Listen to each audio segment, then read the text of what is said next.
Apakah Lesti layak untuk dipenjara? Dengarkan ini. Ya, jadi kalau di dalam dunia pertunjukan musik itu kan sebenarnya ada dua hal itu yang sering digaungkan belakangan ini. Yang pertama terkait dengan mechanical right dan satu lagi performance right. Nah, kalau mechanical right itu adalah hak untuk bagaimana seseorang mereproduksi secara teknis atau mendistribusikan sebuah lagu. Nah, kalau untuk performance right adalah bagaimana kita menampilkan atau memperdengarkan lagu tersebut dengan membawakan ulang. Nah, pertanyaannya adalah terkait dengan Lesti Kejora ini apa yang dituntut oleh Yoni Dores kepada Lesti Kejora. Kalau kita berbicara tuntut oleh Yoni Dores karena banyak sekali orang-orang yang upload gitu ya ke YouTube, lalu dia ingin menuntut Lesti Kejora, yang menurut saya itu adalah sebuah hal yang salah alamat. Secara hukum, secara konteks hukum pun itu tidak dapat dituntut. Kondisinya adalah begini, Lesti Kejora membawakan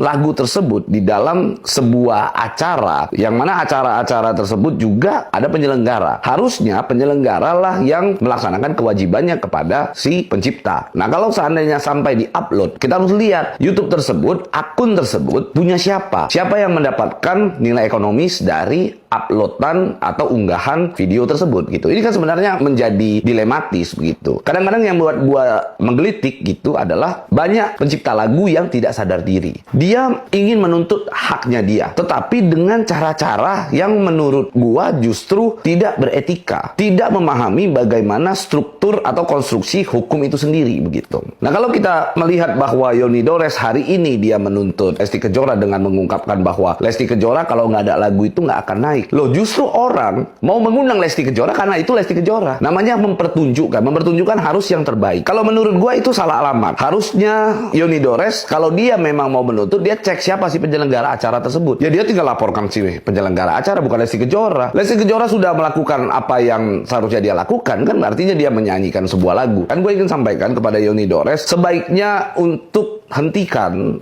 pelaporan polisi tersebut ya. Jangan mendengarkan hasutan kiri kanan, jangan mendengarkan masukan-masukan yang justru akan menyesatkan Anda di kemudian hari. Karena gini loh, pada prinsipnya ketika Anda sudah menyerahkan lagu tersebut kepada publik gitu ya, maka Anda harus siap lagu tersebut untuk menjadi konsumsi publik, baik diperdengarkan atau dinyanyikan ulang. Kita paham bahwa setiap karya yang keluar itu ada nilai secara ekonomis, ada value-nya gitu. Tapi yang menjadi persoalan adalah kalau value tersebut tidak diperjelas ketika awal pertama kali, tidak siap untuk dipublikasi, tidak siap untuk lagu tersebut dibawakan untuk orang lain. Saran saya jangan buat lagu, buat lukisan aja, buat lukisan taruh di pampang. Jadi lukisan itu yang mahal kan gitu, physically-nya yang mahal. Sementara lagu ini siapa yang bisa menahan orang untuk tidak menyanyikan? Maka gue selalu menyarankan gitu ya, gue punya ide gitu untuk para pencipta, ketika dia menyerahkan lagu tersebut kepada siapapun gitu ya, harusnya dibuat sebuah kontrak dengan jangka waktu. Misalnya lagu tersebut ketika dipublishing, maka dibayar setahunnya sekian nilainya. Setelah dibayar selama 1 tahun sekian, maka itu selama 1 tahun itu mau dibawa lagunya dimanapun, mau dinyanyikan dimanapun, itu sudah include. Nah, terkadang banyak pencipta lagu ini agak lucu cara berpikirnya. Dia menganggap bahwa orang tidak akan naik ketika tidak menyanyikan lagu itu. Padahal orang-orang saat ini, masyarakat itu melihat full package-nya. Bukan hanya melihat lagunya, tapi dia lihat fisiknya. Dia lihat siapa yang menyanyikan lagu itu. Lesti Kejora hari ini nggak bawakan lagu itu pun, dia ribut-ribut aja mungkin. Dia buat konten dengan Rizky Bilar aja juga rame, banyak yang nonton. Kok sekarang malah seakan-akan dibuat bahwa Lesti Kejora tidak akan naik karena lagu itu. Ini kan menjadi kekonyolan yang harusnya dipikirkan oleh Yoni Dores. Saya tantang, besok Yoni Dores buat lagu itu, direkam ulang, yang nyanyikan Yoni Dores sendiri. Coba, saya mau tahu, ada nggak yang mengundang Yoni Dores untuk di acara-acara nikahan atau mungkin acara dangdutan kampung deh. Saya mau lihat, ada nggak yang mau undang Yoni Dores. Kita semua menghargai hak cipta. Penghargaan itu selalu dicantumkan di dalam CG. Ketika lagu tersebut dinyanyikan, kalau itu di digital platform, di televisi atau dimanapun itu, selalu dituliskan pencipta itu siapa. Itu adalah bentuk penghargaan yang menurut gua tidak menghilangkan peran pencipta di dalam sebuah lagu. Kalau kita bicara hak ekonomis terhadap seseorang tersebut, harusnya dia juga paham bahwa hak ekonomis tersebut bukan ditagihkan kepada si orang yang menyanyikan lagu tersebut. Kita lihat siapa yang mengundang orang tersebut. Kalau yang mengundang orang tersebut adalah misalnya televisi, ya silakan silakan tuntut di televisinya. Kalau memang itu ditayangkan di YouTube, silakan Anda lihat akun ini punya siapa. Lalu Anda minta pemilik daripada akun tersebut untuk membagikan AdSense atau nilai daripada unggahan tersebut, begitu. Nah, pertanyaannya adalah, apakah Yoni Dores melakukan sebuah proteksi terhadap karyanya itu sendiri? Harus ada proteksi. Kenapa dia tidak lagu tersebut diunggah ke dalam YouTube, dinyanyikan oleh dirinya sendiri, lalu ketika lagu tersebut sudah diunggah, dibuat hak cipta, lalu dia sampaikan kepada pihak YouTube, jika ada pihak lain yang menyanyikan lagu tersebut, maka secara otomatis akan split AdSense. Itu kan terjadi. Ada dua hal.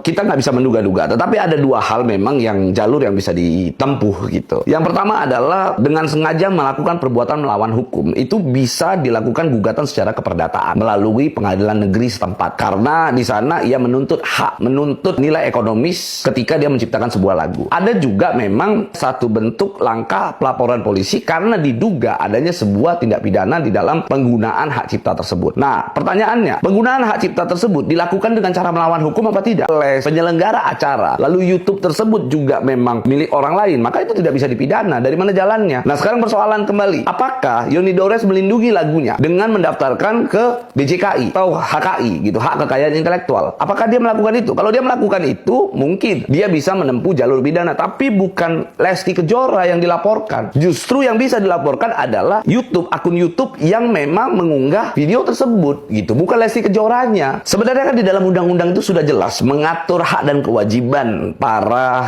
pencipta karya. Sekarang bagaimana implementasinya dan bagaimana interpretasi seseorang terhadap undang-undang itu sendiri. Maka kalau belum ada kejelasan atau masih abu-abu begitu ya, harusnya ada dilakukan uji material ke Mahkamah Konstitusi terhadap undang-undang tersebut. Bagaimana undang-undang tersebut itu bisa diimplementasikan terhadap kehidupan kita sehari-hari. Bagaimana undang-undang tersebut bisa dilaksanakan sesuai dengan makna frasa yang tertuang di dalam undang-undang itu sendiri begitu. Maka harus dilakukan uji material. Kalau tidak dilakukan uji material, siapa yang tahu makna daripada undang-undang hak cipta itu? Nah, memang kita paham bahwa ketika kita menciptakan sebuah lagu, melekat hak eksklusif di dalam dirinya, di dalam diri sang pencipta. Akan tetapi, kita harus paham bahwa di dalam undang-undang belum mengatur secara spesifik kemana harus ditagih. Maka menurut saya perlu adanya sebuah uji material di Mahkamah Konstitusi nantinya bagaimana pola implementasi daripada undang-undang hak cipta ini. Itu yang pertama. Yang kedua, selama undang-undang hak cipta belum dilakukan uji material, belum ada kejelasan terhadap frasa-frasa yang tertuang di dalam undang-undang tersebut, maka gue punya saran, setiap orang yang membuat lagu lalu diserahkan kepada penyanyi, harusnya dibuat perjanjian yang jelas untuk menjadi undang-undang yang mengikat di antara kedua belah pihak. Itu diperbolehkan. Dan bisa juga uangkan melibatkan publishing. Dari publishing juga dilibatkan. Siapa yang membayar? Misalnya publishing yang membayar. Oke, lagu tersebut akan dinyanyikan selama 1 tahun dengan nilai 300 juta. Bayar 300 juta. Ya sudah, itu lagu mau dibawakan ke kondangan kayak, mau di acara pagelaran kayak, mau di acara konser kayak, itu udah urusan si penyanyi begitu. Cuman kan terkadang hal itu tidak dilakukan, maka tidak ada kejelasan. Kalau tidak ada kejelasan, apa yang mau dituntut? Nah, ini kan jadi persoalan kan. Memang sebagai warga negara Indonesia yang baik, ya harusnya mengikuti proses hukum yang ada begitu. Itulah makanya Lesti sudah benar dia menunjuk kuasa hukum, lalu kuasa hukumnya menyampaikan kepada publik bahwa menghormati proses hukum dan menunggu bagaimana proses hukum sampai adanya kejelasan. Kalau gua jadi Lesti juga gua akan lakukan hal yang serupa. Bahkan kalau gua akan jauh lebih parah mungkin menanggapi persoalan ini. Mungkin kalau gua ketika ada lagu pihak lain yang